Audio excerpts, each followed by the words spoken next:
What's the most important factor about winter training? Depends on a lot of things. So where you finished off your season, how late your season went, what your goals are for next season, what you're wanting to target. If they're races you're wanting to target are early in the season, or if they're later in the season, then you can kind of gain some fitness in the early season races for the races you're actually targeting.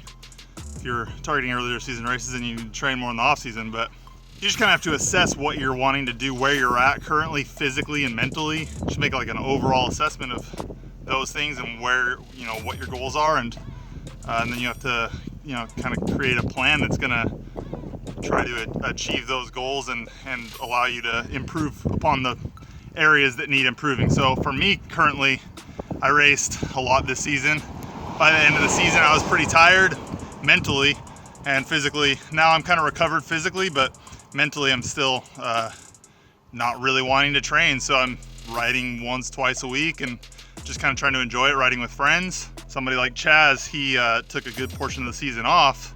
So now he's kind of trying to work back in his base and prepare for next season. And, physically and mentally, he's prepared for that constant, consistent training and a good training load. So What's your thoughts on LSD? it's not really, again, it kind of depends on what you're doing. So if you're trying to do ultra endurance stuff, then LSD is great. You're learning to burn fat for longer and rather than carbohydrates, and you kind of train yourself to be able to go longer at a really low intensity.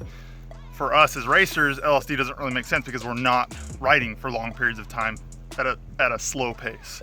So the enzyme profiles that you create by doing that kind of training isn't really specific to racing. As a racer, I'd say there's much better methods of training than doing LSD. How long should the winter training consist? Like what time frame?